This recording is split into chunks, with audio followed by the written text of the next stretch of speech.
এক ঝলক বৃষ্টি আবার এক ঝলক রোদ হেসে হাতছানি দিচ্ছে মনে হচ্ছে। এক ঝলক বৃষ্টি এসে পুরো মনটাকে ফ্রেশ করে দিয়েছে।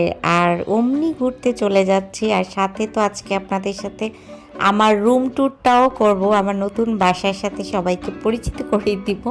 আসলে আমি না নতুন একটা বাসা নিয়েছি, কিন্তু আপনাদের সাথে হচ্ছে শেয়ার করা হয় নাই সময়ের কারণে।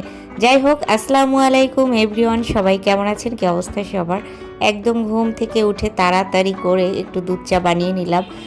চা খাবো, সেটা আবার যদি রং চা হয় তাহলে একদম মন মেজাজ খারাপ লাগবে।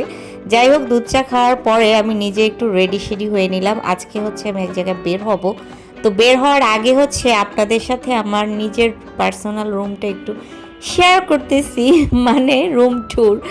আমার জাস্ট বেডরুমটাই এখনো সাজানো গোছানো হয় নাই, অনেক কিছু বাকি রয়েছে। তারপরও যতটুকু গুছাতে পেরেছি ঠিক ততটুকুই আপনাদের সাথে শেয়ার করতেছি। এখনো লাইট লাগাই নেই, ফ্যান লাগাই নেই, অনেক ধরনের কাজ বাকি আছে। দেয়ালে কিছু পেন্টিং করব, ওটাও বাকি আছে। তারপরে রুমের জন্য আরও অনেক কিছু কিনবো। ইভেন হচ্ছে ব্যালকনিতে আমি অনেক গাছ রোপণ করব। আসলে আমার না গাছ রোপণ করতে খুবই ভালো লাগে, বিশেষ করে ফুলের গাছ, তারপরে হচ্ছে মরিচ গাছ, তারপরে পুঁইশাক গাছ, এগুলো ব্যালকনিতে লাগানোর ইচ্ছা আছে।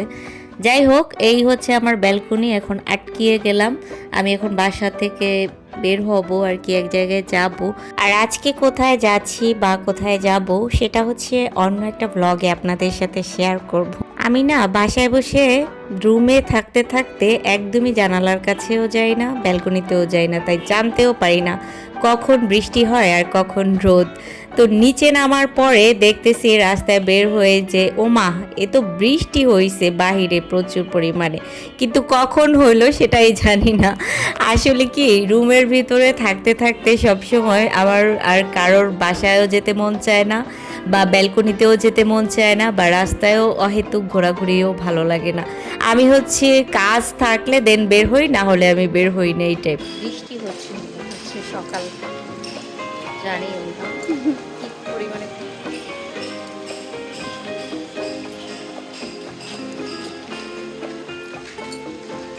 তবে বৃষ্টি আমার খুবই ভালো লাগে, রাস্তাঘাট একদম পরিষ্কার হয়ে যায়, দেখতেও ভালো লাগে, ঝকঝকা তকতকা।